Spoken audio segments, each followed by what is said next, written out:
When Donald Trump boldly announced last month he'd be pulling troops out of Syria, he declared the barbaric army of the so-called Islamic State had been wiped off the map. In a terrifying and lightning-fast assault, the Salafi jihadist militant group swept across western Iraq and eastern Syria in 2015 and declared a caliphate, under which up to 8 million people were forced to live under its strict interpretation of Sharia law. Now their territory in the war-torn region is but a speck on the map, as their fighters have been forced out by soldiers loyal to Syrian President Bashar al-Assad, US-backed rebels, Kurdish fighters and Turkish-backed rebel forces. They have been forced back to a tiny final bastion of control in eastern Syria and, looking at an ever-confusing map of who controls what in the decimated remains of the Middle Eastern nation, you would be forgiven for thinking the scourge of radical Islamic terrorism had been defeated. However, if you look to the country's northwest, in the province of Idlib, which was once home to 2.5 million people, you'll notice the disturbing rise of a new jihadi powerhouse which has made unsettling gains in just the past few weeks. They call themselves Hayat Tahrir al-Sham, which can be abbreviated to HTS, and they claim to have 25,000 fighters, according to the Syrian Observatory for Human Rights. They also claim have recently broken ranks with al-Qaeda, the infamous Sunni Islamist terror group founded by Osama bin Laden, which plotted the 9/11 suicide attacks. However, HTS formed as a merger between several Salafist jihadist groups, including the al-Nusra Front, which was also known as al-Qaeda in Syria, in 2017, and experts have slapped supposed renunciation down as a PR stunt. In a terrifying 10-day blitz, the extremist group has now taken control of almost the entirety of Idlib, which is Syria's last rebel-held province in its brutal civil war. The province was the birthplace of the Free Syrian Army, FSA, which was one of the main players in the uprising against President Assad, who is accused of human rights abuses, torturing his political opponents and war crimes.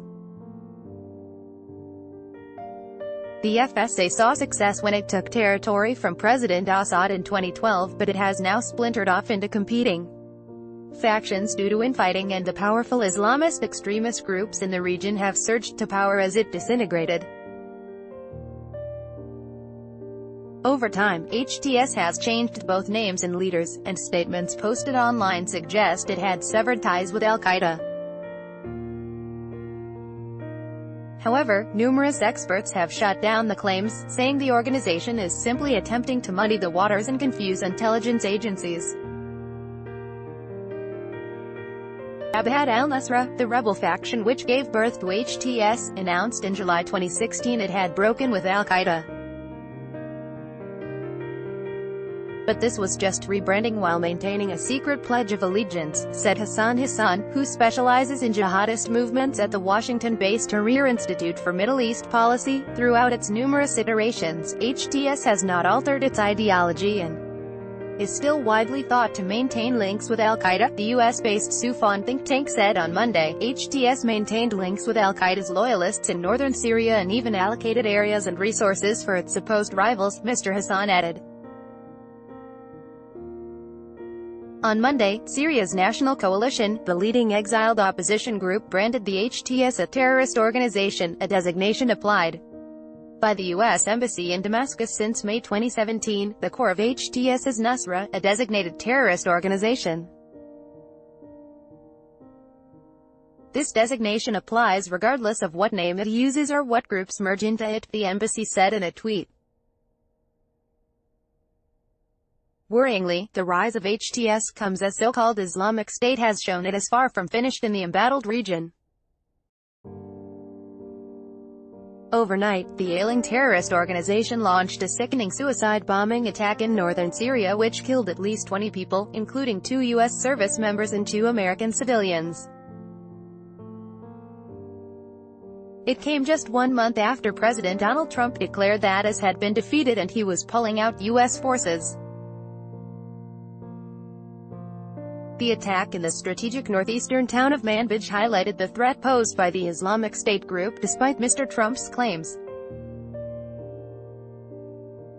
It could also complicate what had already become a messy withdrawal plan, with the president's senior advisors disagreeing with the decision and then offering an evolving timetable for the removal of the approximately 2,000 U.S. troops.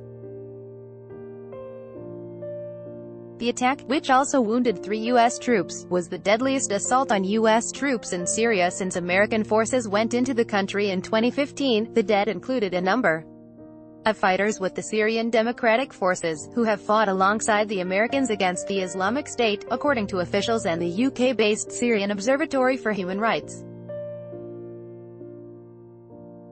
In a tweet last month announcing the withdrawal of troops from Syria, Mr. Trump said, "We have defeated ISIS in Syria. My only reason for being there during the Trump presidency," he said the troops would begin coming home now. That plan triggered immediate pushback from military leaders, including the resignation of the defense secretary.